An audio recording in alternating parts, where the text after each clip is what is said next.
mucho a la presión de la aurícula izquierda, que va de aproximadamente de 6 a 10 milímetros de mercurio. Y para la presión media se manejan unos valores que van de los 12 a los 16 milímetros de mercurio. Entonces, pues sí, la presión debe de aumentar pues bastante para pues establecer claramente este diagnóstico de una hipertensión pulmonar.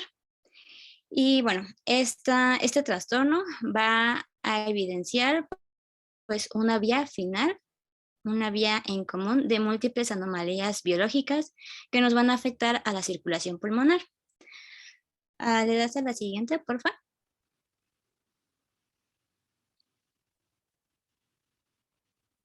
Muy bien, pues en la etiología les comentaba que pues sí son diversas causas las que nos van a pues llevar a la hipertensión pulmonar, que pues consiste en que cualquier condición que constituya un obstáculo al vaciamiento de las venas pulmonares, pues nos van a originar. Entonces tenemos como ejemplos alguna obstrucción mecánica, como es el caso de la estenosis mitral o una obstrucción en las venas pulmonares.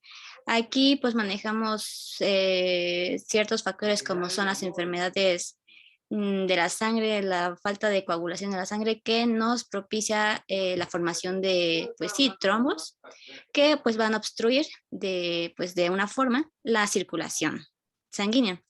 También tenemos a la hipertensión telediastólica del ventrículo izquierdo. Esto más que nada, pues las encontramos en insuficiencia ventricular izquierda o en la miocardiopatía restrictiva.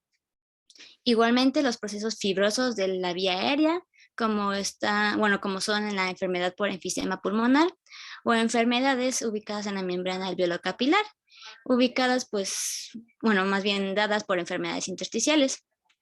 Entonces, también hay que tener en cuenta que los pacientes afectados por hipertensión pulmonar, de forma, pues ya una enfermedad con evolución de largo tiempo, pues van a generar ciertas lesiones en lo que es el lecho pulmonar, que pues van a ser igualmente características de la hipertensión pulmonar. Entre ellas, pues aquí en la tabla se puede ver la descripción de ellas, que es pues se genera una hipertrofia de la capa media de los vasos pulmonares, lesiones plexiformes, que pues, según tengo entendido, pues es la formación como de mini canales de los vasos, formados pues precisamente por la proliferación de las células de los vasos sanguíneos. Igualmente, pues, los trombos, formación de trombos y lesiones trombóticas, y igualmente formación de fibrosis. ¿Le das a la siguiente, porfa? Entonces, pues en imagen podemos ver un corte histológico en el que en la primera imagen es una hipertrofia de la capa media.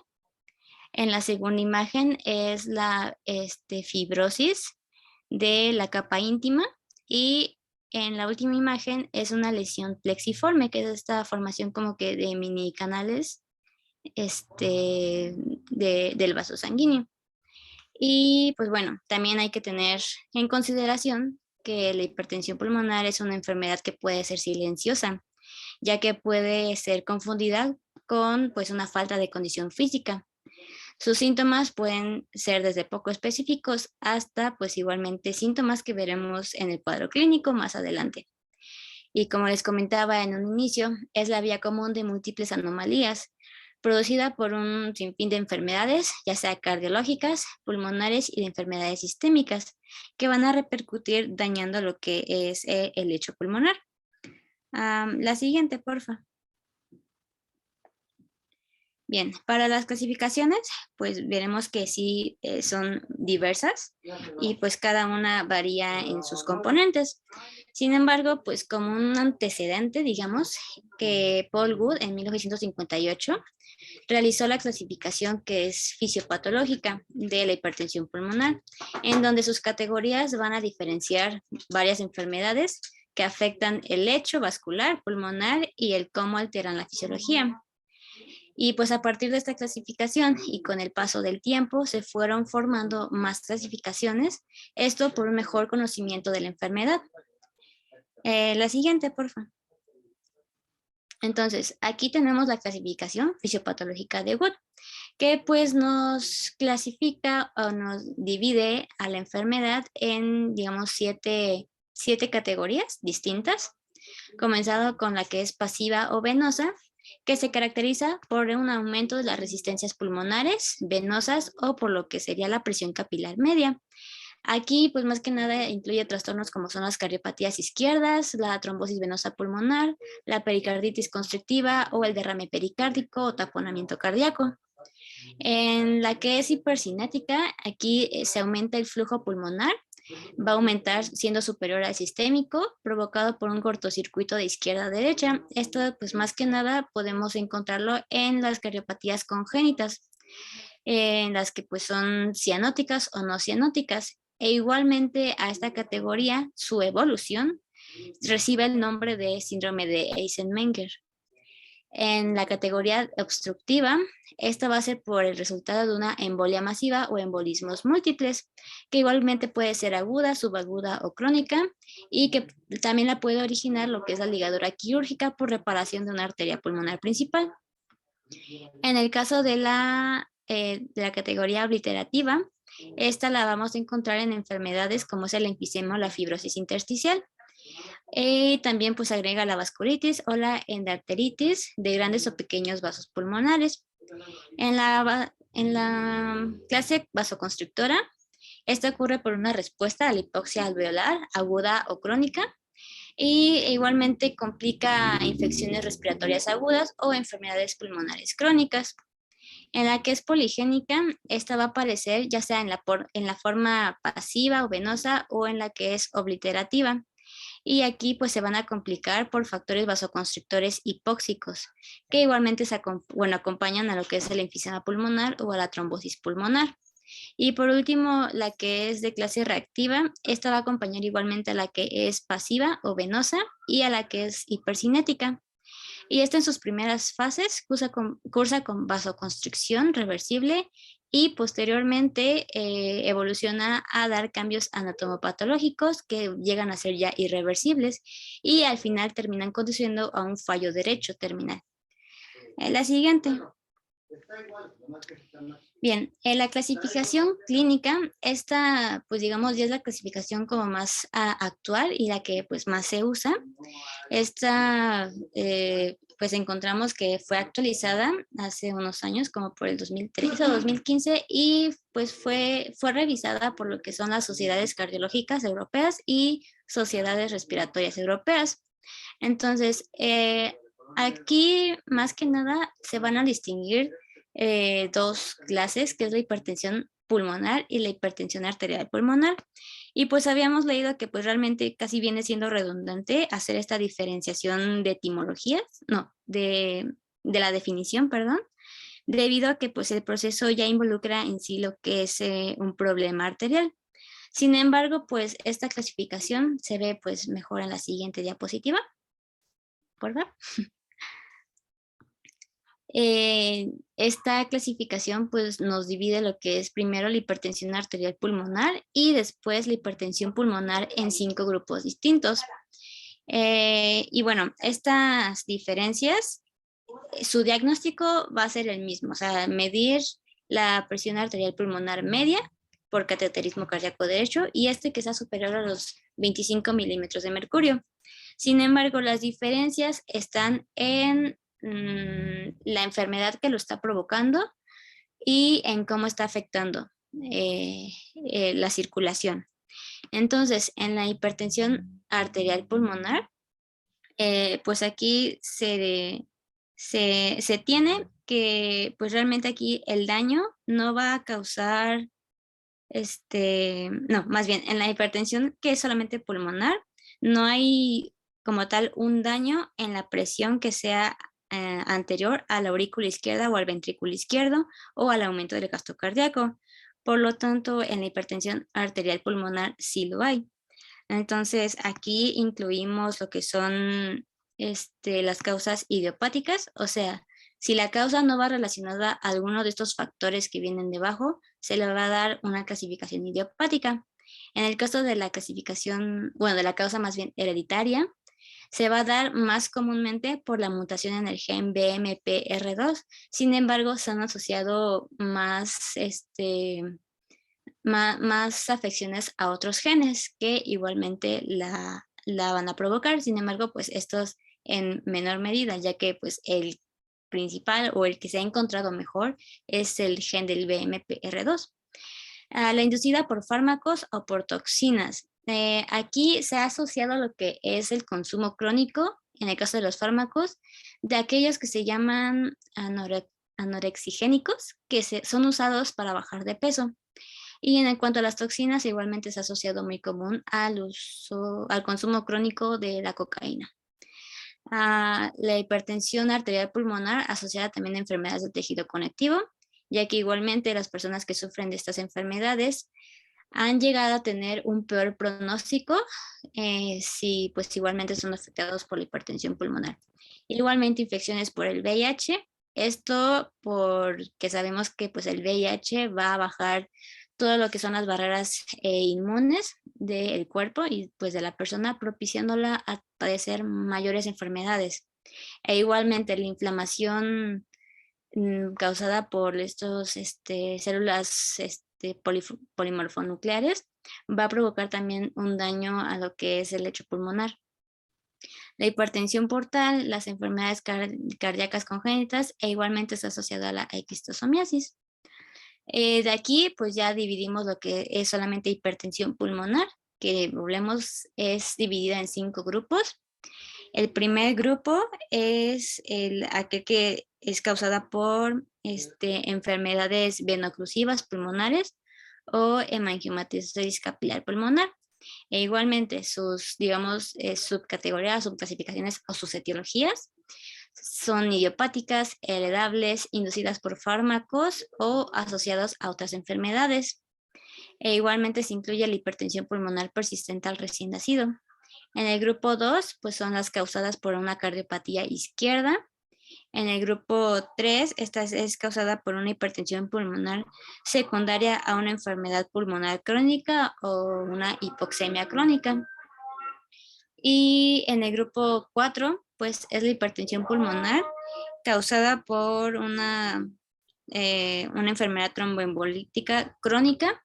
Y en el grupo 5, aquí pues ya más que nada son otros factores que se han encontrado que digamos no pueden como subclasificarse en alguna de las anteriores, por lo tanto se le llama también un grupo misceláneo. La siguiente, por favor. Y bien, por último, en cuanto a las clasificaciones, también tenemos la que es hemodinámica, que esta está basada exclusivamente en lo que es la información obtenida directamente del flujo pulmonar, la presión capilar pulmonar y las resistencias vasculares de los vasos pulmonares. Y aquí más que nada vamos a clasificarlo en 3 grupos, la que es poscapilar aislada y la que va a ser mixta, o sea, en combinación con ambas.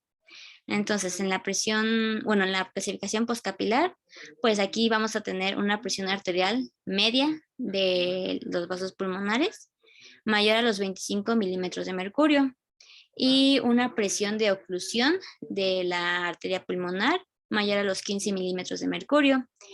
En la poscapilar aislada vamos a encontrar un gradiente de presión diastólico menor a los 7 milímetros de mercurio o una resistencia vascular de los vasos pulmonares menor a 3 unidades Wood. En el caso de la hipertensión pulmonar mixta, pues aquí los valores se van a intercambiar con la que es aislada. O sea, si en la aislada el gradiente de presión era menor a los 7, en la mixta va a ser mayor a los 7. E igualmente, si en las resistencias la unidad era por menos 3 unidades Wood, en la mixta va a ser mayor a 3 unidades Wood. A la siguiente, por favor. En cuanto a su epidemiología, mundialmente la hipertensión arterial pulmonar va a tener una prevalencia de 12.4 a 26.8 pacientes por millón de habitantes. En el caso de México, aquí se estima que haya unos 4,000 pacientes afectados con la hipertensión pulmonar y si no se le da un tratamiento oportuno, el desenlace termina siendo fatal, dando pues un promedio de vida de pues alrededor de 2 años o 2.8 años. La siguiente, por favor. Igualmente, las causas principales de muerte pues van a ser la insuficiencia cardíaca derecha, debido a las modificaciones que pues hace la enfermedad. Al obstruir los vasos sanguíneos, el corazón debe de hacer un mayor esfuerzo para bombear la sangre. Y pues la sobrecarga y el esfuerzo que hace termina hipertrofiando el corazón y pues con el tiempo pues termina causando una falla cardíaca, una insuficiencia cardíaca más bien. Y bueno, si recordamos también las lesiones histológicas, pues más comunes que se encuentran, pues igualmente se asocia a una insuficiencia cardíaca más común, pero igualmente encontramos las infecciones como la neumonía. Se diagnostica con mayor frecuencia entre la tercera y la sexta década de vida y en cuanto al género, pues digamos, bueno, el género femenino es más afectado que el masculino. La siguiente. El 20% de los casos van a padecer una forma hereditaria. Y en el caso de los niños, la forma venoclusiva es la más común, siguiendo por la cardiopatía congénita. Y en el caso de que haya una enfermedad venoclusiva en la adultez, esta va a predominar en los adultos varones. La siguiente, porfa. Y bueno, en cuanto a los grupos de las clasificaciones, el grupo 2 va a tener un aumento más deteriorado según la clase funcional y según la gravedad de los síntomas. Y esto más que nada si ocurre en una enfermedad valvular. En el grupo 3 va a haber una leve presencia de enfermedad intersticial y enfermedad pulmonar obstructiva crónica. En cuanto si es grave, va a presentar un síndrome combinado de enfisema y fibrosis. Y en el grupo 4, su prevalencia va a ser de 3.2 millones y su incidencia va a ser de 0,9 millones de personas por año. Bueno, de casos por año. A la siguiente, por favor. Y bueno, en cuanto a sus factores de riesgo, pues tenemos que los primeros de ellos pueden ser por causa hereditaria, por sobrepeso, por trastornos de coagulación, causando pues una embolia pulmonar, por exposición al asbesto o mecanismos que igualmente causen constricción de los vasos, por una enfermedad cardíaca congénita, provocando pues igualmente cortocircuitos, vivir en alturas elevadas, ya que pues recordemos que mientras en una altura más elevada estamos, hay menor presión de oxígeno y esto va a provocar una constricción de los vasos y una hipoxemia crónica. Consumo de sustancias ilegales, como es el caso de la cocaína, e igualmente de medicamentos como son los inhibidores de la recaptación de serotonina. Estos pues usados en pacientes con depresión y ansiedad, infección por VIH y casos de hipertensión portal, cirrosis hepática y enfermedades del tejido conectivo.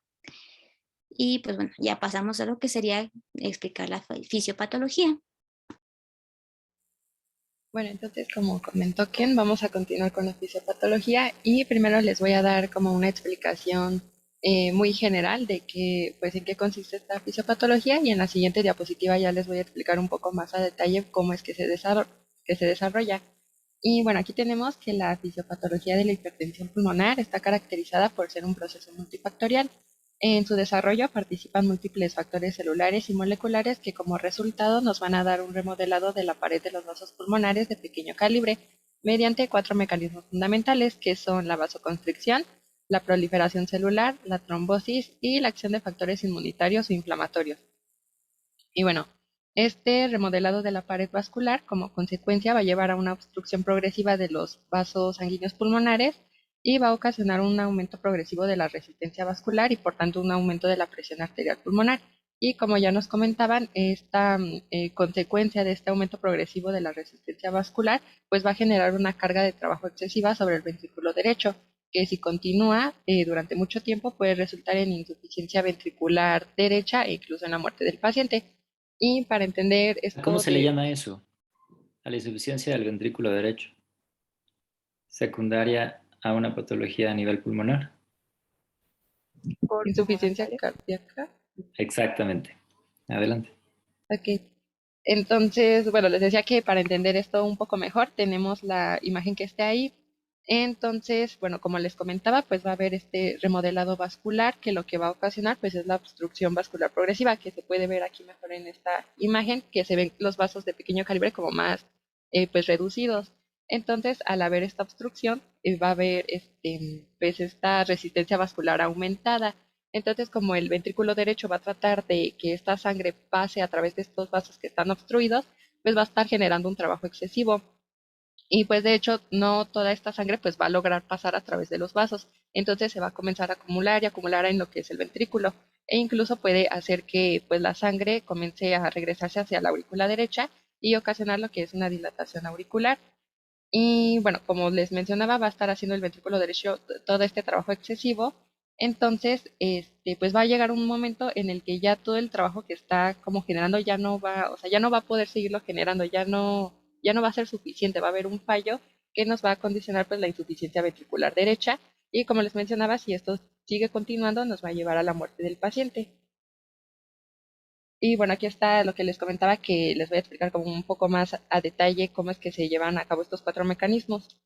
Y bueno, aquí tenemos que la hipertensión pulmonar surge como consecuencia de un remodelado normal de la pared de los vasos sanguíneos pulmonares de pequeño calibre. Aún no está bien explicado este mecanismo, pero se piensa que esta remodelación es el resultado de un daño endotelial inicial de los vasos que está caracterizado por una proliferación y una disfunción endotelial inicial. Y bueno, este daño endotelial, como ya nos mencionaban, puede ser causado por predisposición genética o por la exposición a factores desencadenantes, como por ejemplo la infección por VIH, la hipoxia, trombosis, inflamación generada por alguna otra patología, entre algunas otras causas que ya nos mencionaron en la clasificación. En cuanto a la predisposición genética, tenemos el caso de la mutación en el gen BMPR2, que este es el factor con mayor predisposición genética a padecer hipertensión pulmonar y está involucrado en el control de la proliferación vascular y en el crecimiento celular. Entonces, cuando existe una mutación en este gen, va a haber una proliferación y un crecimiento excesivo de las células del endotelio que pues nos van a provocar pues esta obstrucción de los vasos. Y bueno, otra alteración genética es la del gen ALK1, que también pues participa en justamente esto de la proliferación endotelial. Y bueno, hay otras predisposiciones genéticas, pero sobre todo la del BMPR2 pues es como la principal. Y bueno, regresando a la de la disfunción endotelial, esta va a conducir por un lado a un desbalance importante de agentes vasoconstrictores y vasodilatadores, en el que va a haber una menor producción de agentes vasodilatadores como el óxido nítrico, la prostaciclina y el péptido intestinal vasoactivo, junto con una mayor expresión de sustancias vasoconstrictoras y proliferativas como la endotelina 1, el tromboxano A2 y la serotonina. Y bueno, esta vasoconstricción crónica y la proliferación celular resultantes van a generar cambios en la pared de los vasos, pues llevando de igual forma pues, a la remodelación vascular. Y por otro lado va a existir un aumento de la agregación plaquetaria por factores, bueno, por liberación de factores protrombóticos, que para eso les puse esta tablita de aquí, en donde pueden ver como ya más a detalle los mediadores que van a estar generando estas respuestas, pero ya como divididos en cada uno, los que van a generar la vasoconstricción, los de la proliferación y la trombosis. Y pues prácticamente consisten en estos que les mencionaba aquí, pero ya detallando mejor cuáles van a estar aumentados, por ejemplo, en la vasoconstricción y cuáles van a estar disminuidos y así en cada una de estas. Y bueno, entonces les comentaba que va a haber una activación plaquetaria y de igual forma va a haber una inflamación constante por el aumento de determinadas células inflamatorias. Estos mecanismos también van a contribuir a lo que es el remodelado de la pared vascular y la obstrucción progresiva de los vasos sanguíneos.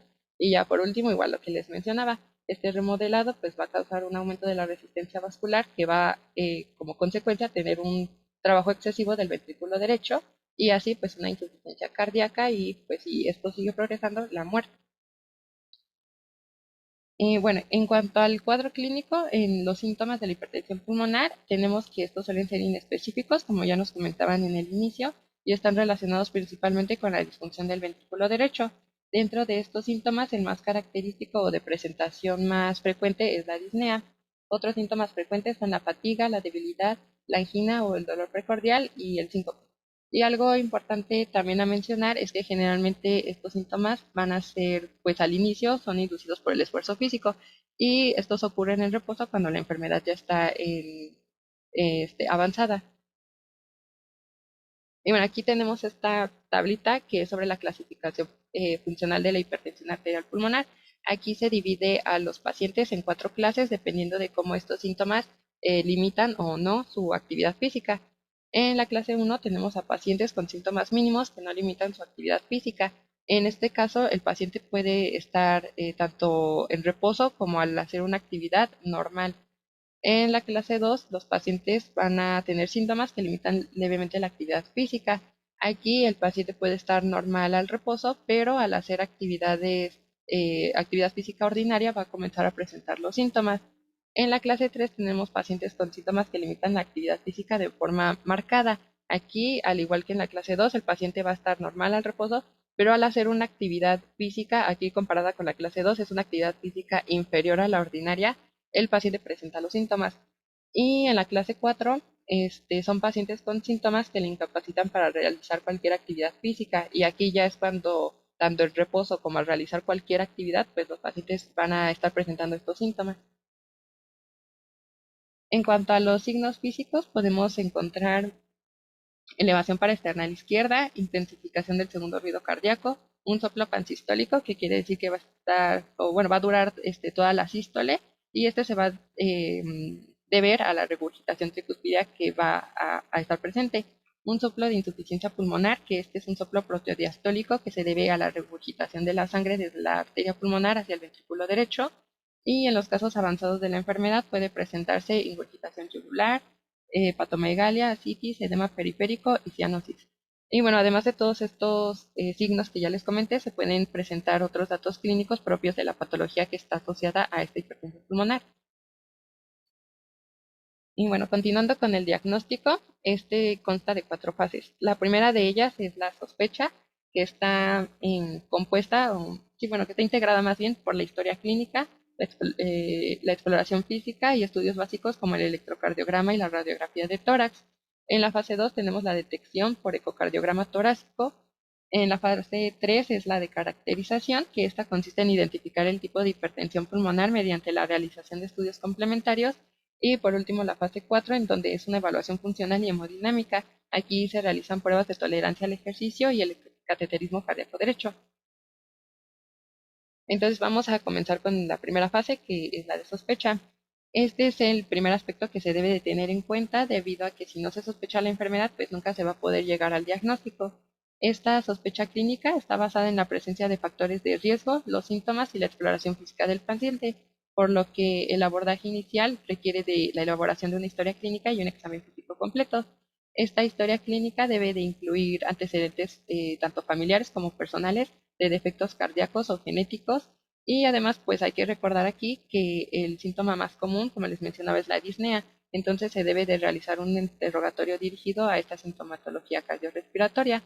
También hay que tener en cuenta que en dado caso de que el examen físico sea normal, esto no significa que el diagnóstico de hipertensión pulmonar está descartado. Y bueno, en algunas ocasiones la sospecha surge en pacientes que se han realizado algún estudio, como por ejemplo un electrocardiograma o una radiografía de tórax, por algún motivo distinto a la hipertensión pulmonar, pero que al momento de analizar estos estudios reportan datos de hipertensión pulmonar. Y como les mencionaba, pues aquí tenemos el electrocardiograma. Este es un diagnóstico de sospecha debido a que por su baja sensibilidad y especificidad puede considerarse, bueno, no puede considerarse más bien un estudio suficiente para confirmar el diagnóstico. Dentro de los hallazgos electrocardiográficos que podemos encontrar, está los de sobrecarga del ventrículo derecho y crecimiento de la aurícula derecha, como por ejemplo la onda P pulmonar, desviación del eje a la derecha, hipertrofia del ventrículo derecho y bloqueo de rama derecha. Y algo también importante aquí que se debe de mencionar es que estos son como más común que se presenten en los casos graves que en los casos leves. Y un electrocardiograma normal no descarta el diagnóstico. Después tenemos a la radiografía torácica, que en el 90% de los pacientes con hipertensión arterial pulmonar es anormal al momento de realizar el diagnóstico. Y dentro de los hallazgos que se pueden encontrar está la dilatación de la arteria pulmonar central con reducción de los vasos sanguíneos periféricos, un agrandamiento de la aurícula derecha y ventrículo derecho y un aumento del índice cardiotorácico. Y al igual que en el electrocardiograma, si esto está normal, no se excluye el diagnóstico de hipertensión. Y bueno, aquí les puse un ejemplo en el que es una radiografía de tórax de una paciente bueno, con hipertensión pulmonar. Aquí, en esta parte de aquí, donde está señalando la flecha, se puede ver esta dilatación de la arteria pulmonar y de este lado se puede ver el agrandamiento de la aurícula derecha. Entonces, como va a estar esta dilatación de la aurícula derecha y también el ventrículo derecho puede estar hipertrofiado, pues el índice cardiotorácico va a aumentar, que era pues lo que les mencionaba. Y también en la flecha de arriba se alcanza a ver la arteria engrosada, exactamente. Bueno, continuando con la segunda fase, que es la de detección mediante ecocardiograma transtorácico. Este es un estudio fundamental para el diagnóstico de hipertensión pulmonar y se debe de realizar en todos los pacientes en quienes se tenga sospecha pues, de esta patología. Sus ventajas son que es una prueba no invasiva y que permite visualizar los efectos de la hipertensión pulmonar en el corazón y estimar la presión sistólica de la arteria pulmonar, que pues esta es muy importante porque es la que nos va a dar como tal el diagnóstico.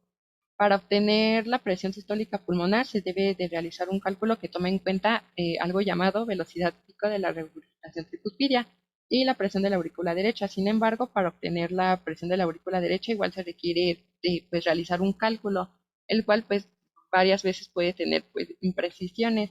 Entonces, por esta razón, lo que mejor se recomienda es tener en cuenta la medición de la velocidad de regurgitación tricuspidia como dato principal para determinar la probabilidad de hipertensión pulmonar. Y bueno, en estas dos tablitas es justamente para esto que les menciono de la probabilidad de hipertensión pulmonar. En este caso es pues esta tabla en los pacientes sintomáticos en los que se tenga sospecha pues de esta hipertensión pulmonar. Aquí, como les mencionaba, se toma en cuenta la velocidad pico de la regurgitación tricuspidia y la presencia de otros signos ecocardiográficos, que son los que están en esta otra tablita, que se toman en cuenta signos tanto de los ventrículos, la arteria pulmonar, de la vena cava inferior y de la aurícula derecha. Y algo importante es que además de proporcionar como la probabilidad de diagnóstico de hipertensión pulmonar, el ecocardiograma también puede proporcionar información sobre el origen de la hipertensión pulmonar justo con estos otros datos. Y bueno, se considera que hay una probabilidad baja de hipertensión pulmonar cuando la velocidad pico de regurgitación es menor a 2.8 y no hay presencia de otros signos ecocardiográficos. Se considera que la probabilidad es intermedia cuando la velocidad es menor o igual a 2.8 y si hay presencia de otros signos, o bien cuando la velocidad es entre 2.9 a 3.4, pero no hay presencia de otros signos y se considera una probabilidad alta si la velocidad pico de la regurgitación tricuspidia está entre 2.9 a 3.4 con presencia de otros signos ecocardiográficos o bien cuando esta velocidad es mayor a 3.4 y aquí los signos, bueno, la presencia de otros signos ya no es requerida. Entonces, ya nada más como para concluir esta parte de la detección por ecocardiograma, tenemos que se considera que existe un diagnóstico probable de hipertensión arterial pulmonar cuando la velocidad de regurgitación tricuspidia es mayor de 3.4 en ausencia de otros signos ecocardiográficos, o bien cuando la presión sistólica pulmonar es mayor de 30 milímetros de mercurio, como era lo que nos mencionaban igual al inicio, aunque se considera que hay hipertensión pulmonar significativa si la presión sistólica pulmonar es superior a 50 milímetros de mercurio. Y bueno, ya continuamos con la siguiente fase, que es la de caracterización.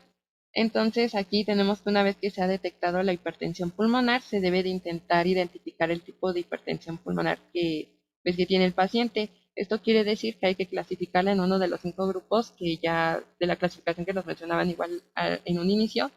Y para orientarnos hacia alguno de los grupos se realizan varias pruebas complementarias. Dentro de estas pruebas están pruebas básicas como la biometría hemática y la bioquímica sanguínea, otras como la determinación de hormonas tiroideas, pruebas serológicas para determinación de VIH, herpes virus, virus de la hepatitis y también son importantes hacer las pruebas de coagulación. Las pruebas de función respiratoria, como por ejemplo la espirometría forzada, los volúmenes pulmonares y la gasometría arterial, permiten descartar una enfermedad respiratoria como causa de la hipertensión pulmonar. Después tenemos la ecografía abdominal, que esta puede detectar cirrosis e hipertensión portal como causa de esta hipertensión pulmonar. Tenemos a la gamografía de ventilación perfusión, con la que se puede diagnosticar una hipertensión pulmonar secundaria a un tromboembolismo crónico. Esta tiene una gran sensibilidad para distinguir entre una hipertensión idiopática y una secundaria. Y en dado caso de que la gamografía no haya sido concluyente, es necesario realizar una angiografía pulmonar por tomografía o una arteriografía pulmonar para confirmar un proceso tromboembólico. Y ya por último tenemos la TAC de tórax, que esta ofrece imágenes de alta resolución para evaluar el parénquima pulmonar, permitiendo pues así orientarnos hacia la etiología. Después tenemos la última fase que, como les decía, es la de evaluación funcional y hemodinámica. Primero vamos a ver la de evaluación funcional. Aquí se realizan pruebas de tolerancia al ejercicio y una de estas es la prueba de marcha de 6 minutos. Esta es la prueba de tolerancia más empleada debido a que es fácilmente reproducible y de bajo costo. Su objetivo es medir la máxima distancia que una persona puede caminar durante un periodo de 6 minutos, evaluando a la vez la frecuencia cardíaca, la saturación de oxígeno y también determinando el nivel de esfuerzo que realizó el paciente mediante esta escala que se llama escala de Borg. Y pues aquí lo que se evalúa es cómo se sintió el paciente al finalizar la prueba y el esfuerzo que se percibió durante esta prueba. Y bueno, para realizar esta prueba de marcha de 6 minutos se requiere un pasillo o un corredor amplio de aproximadamente unos 30 metros en el que el paciente pueda caminar de ida y vuelta durante 6 minutos. Bueno, además esta prueba ha resultado ser útil para la clasificación de la gravedad de los pacientes, su seguimiento y también para su pronóstico. Y un dato pues importante es que en esta prueba pueden influir varios factores como el sexo, la edad, la talla, el peso y ciertas comorbilidades que tenga el paciente. Ya por último tenemos el cateterismo cardíaco derecho, que es para la evaluación hemodinámica, perdón. Este es un estudio diagnóstico invasivo importante en la evaluación de los pacientes con hipertensión pulmonar. Es considerado el estándar de oro debido a que permite confirmar el diagnóstico en pacientes en los que el ecocardiograma reportó una probabilidad alta de hipertensión pulmonar y en los pacientes con sintomatología, pero que al momento del ecocardiograma este reportó una baja probabilidad.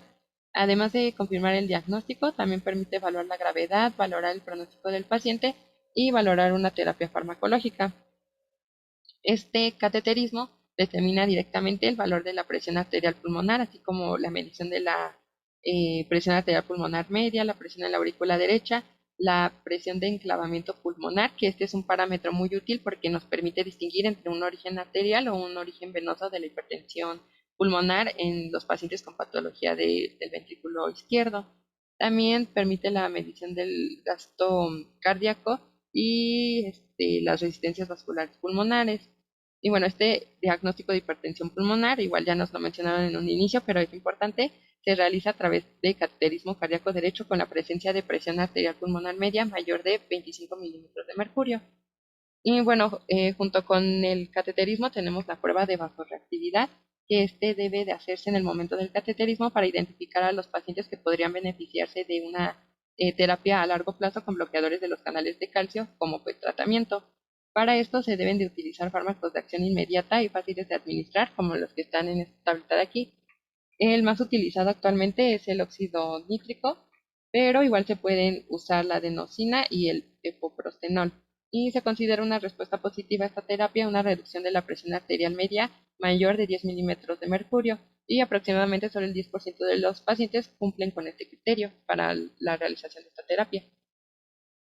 Y ya por último, del diagnóstico está algoritmo que propone la guía de práctica clínica para el diagnóstico de la hipertensión pulmonar. Aquí tenemos a un paciente con sospecha de hipertensión pulmonar con alguno de estos síntomas o signos al que se le realiza la historia clínica, una radiografía de tórax, la biometría hemática, pruebas de función hepática y tiempos de coagulación. En dado caso de que realizando estas pruebas continúe la sospecha clínica, se debe de referir a segundo nivel al paciente, en donde ya se le va a realizar la segunda fase, que era la detección por ecocardiograma. Si este ecocardiograma muestra alteraciones, se envía al paciente al tercer nivel, en donde ya se realizan las últimas fases, que era pues realizar el cateterismo cardíaco y las pruebas de caminata, pero igual se puede realizar de nuevo un ecocardiograma y algunas otras pruebas más. Si se confirma el diagnóstico, se debe de iniciar el tratamiento, y en dado caso de que no se confirme el diagnóstico, pues debe de continuar con un estudio y un seguimiento.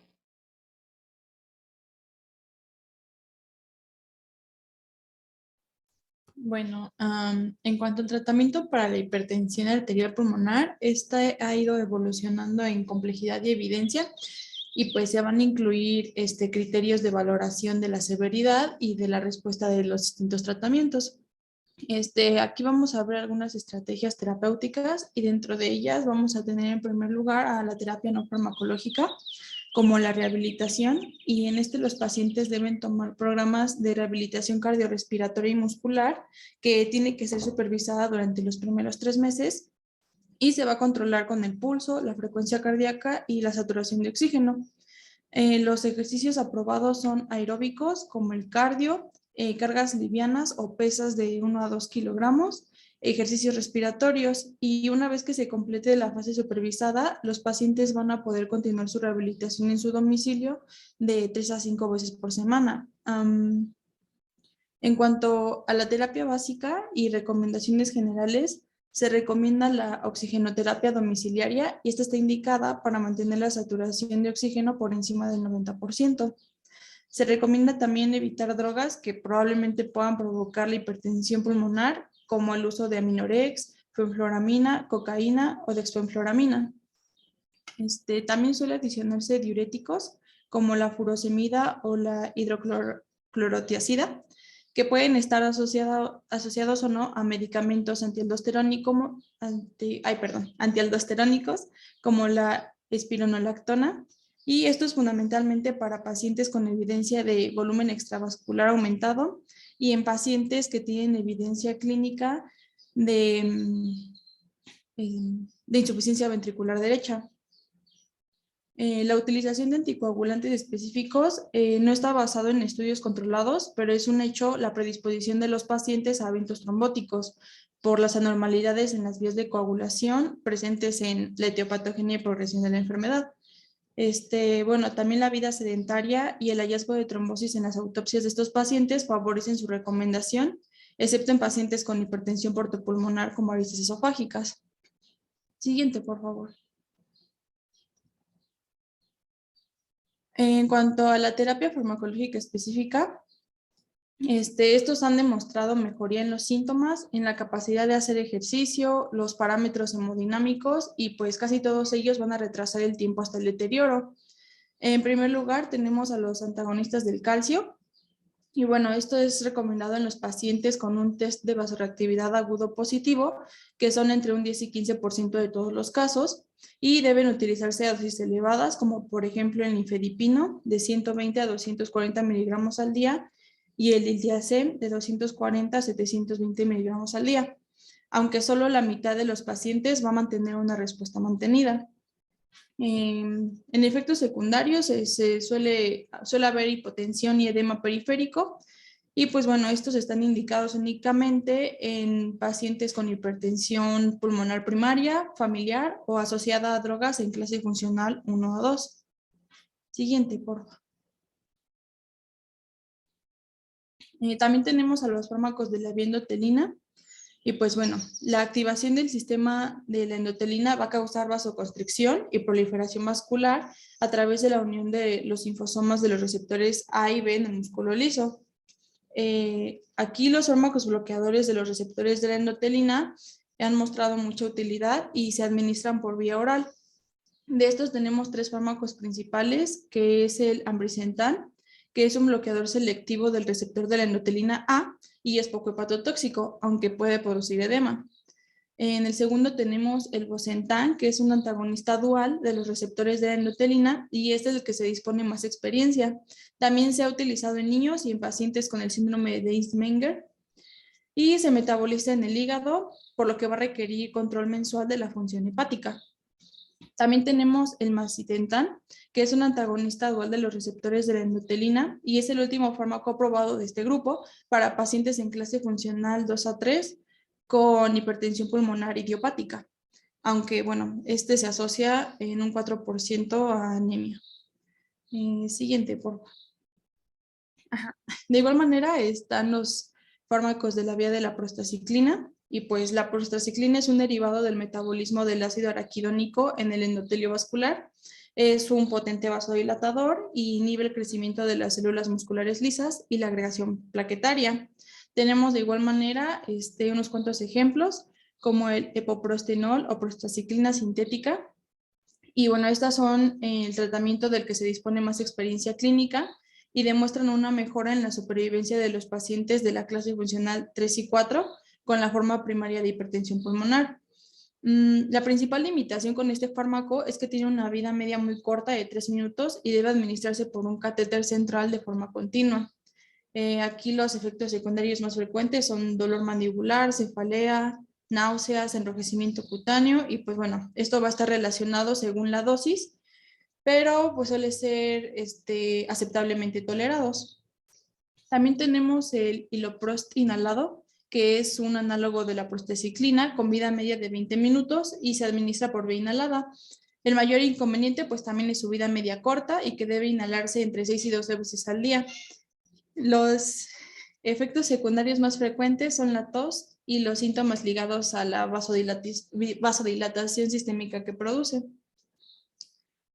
También tenemos el teprostinil, que es un análogo sintético de la prostaciclina, con vida media entre 2 y 3 horas, por lo que se puede administrar por vía subcutánea en infusión continua.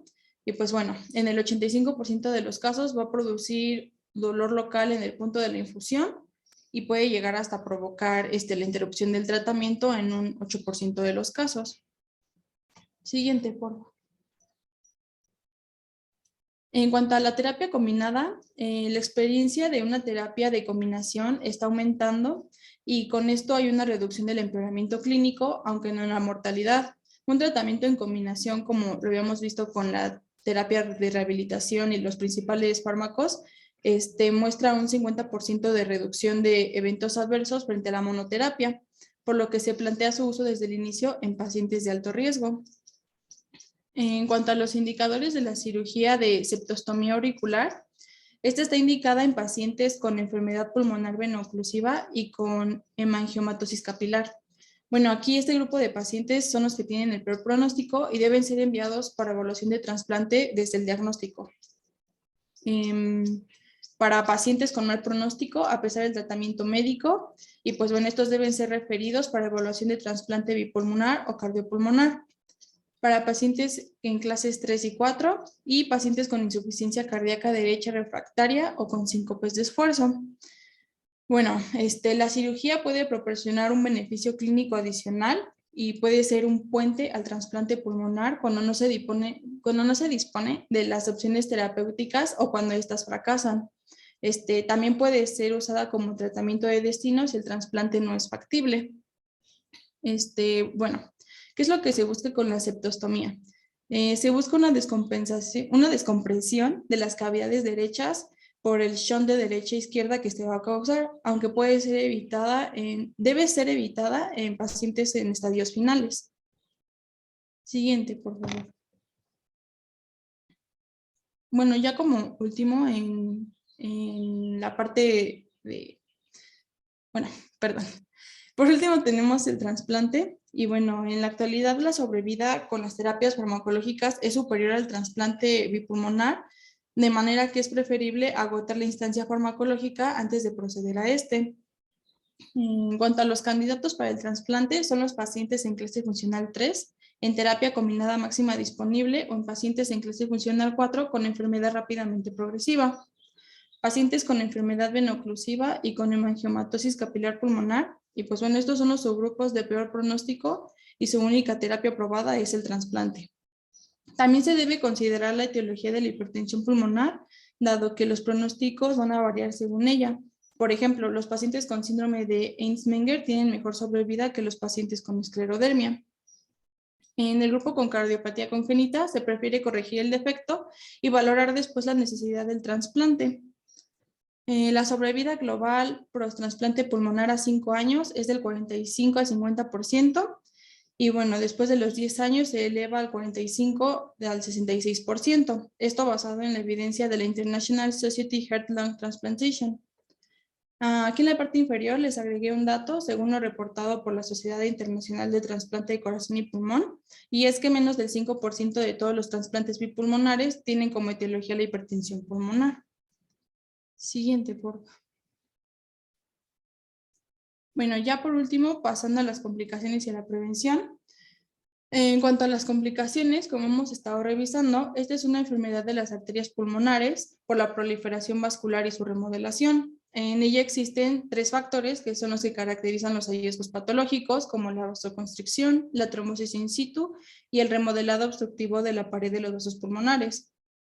Estos factores implican un progresivo aumento de las resistencias vasculares y al final pueden provocar un fallo ventricular derecho y pues causar hasta la muerte. En cuanto a la prevención, como hemos visto, la hipertensión aparece sin previo aviso e incluso años después de puede aparecer incluso años después de padecerla, cuando pues, la enfermedad ya se encuentra en un estado avanzado. Aún así, no existe una forma específica de prevenir la aparición de la hipertensión, aunque se puede evitar los factores de riesgo, como el sobrepeso. En el caso de existir antecedentes familiares, se debe de estar en contacto con un especialista, mantener bajo control enfermedades que elevan el riesgo de sufrir hipertensión, como la enfermedad congénita cardíaca, la hipertensión portal, la enfermedad renal, entre otras. Y por último, evitar el consumo de drogas ilegales, como la cocaína.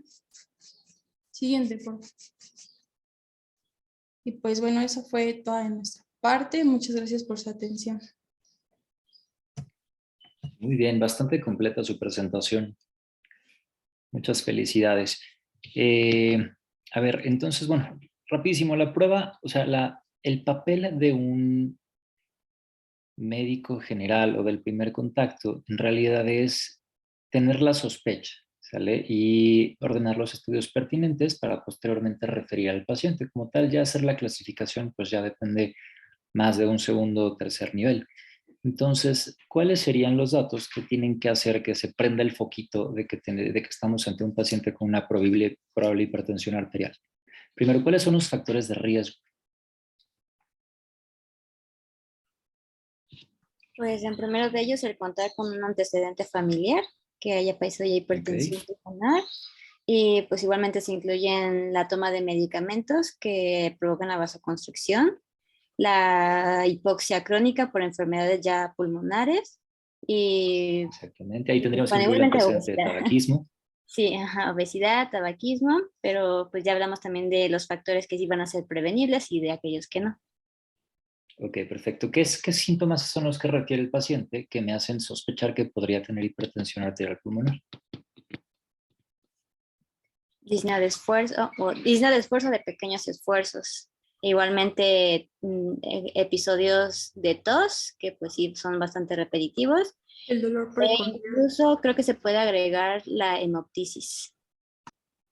Okay. Y también pues que tenga edema de miembros pélvicos, hepatosplenomegalia, citis, ingurgitación yugular, pensando sobre todo en hipertensión también portal asociada. ¿Okay? ¿Cuáles serían los estudios que de entrada yo tengo que solicitar en primer contacto? Un electrocardiograma y una radiografía.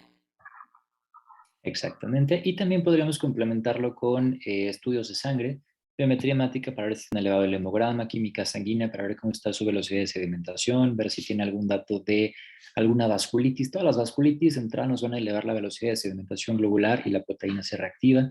Si tengo otros datos, por ejemplo, manifestaciones articulares, etcétera, puedo complementar con ciertos anticuerpos que se solicitan también en estudios de sangre, anticuerpos antinucleares, anticuerpos anti-DNA de doble cadena. Exactamente. Y ya posteriormente referirlo para que se realice su ecocardiograma, ¿sale? Posteriormente se complementa con ya sea tomografía o gamagrama, ventilación, perfusión y finalmente con el cateterismo, que es lo que nos va a permitir clasificarlo, pero bueno, eso ya es en niveles más avanzados. ¿Ok? Muy bien. Mañana nos toca, ¿qué es? ¿Cor pulmonale o edema agudo pulmonar?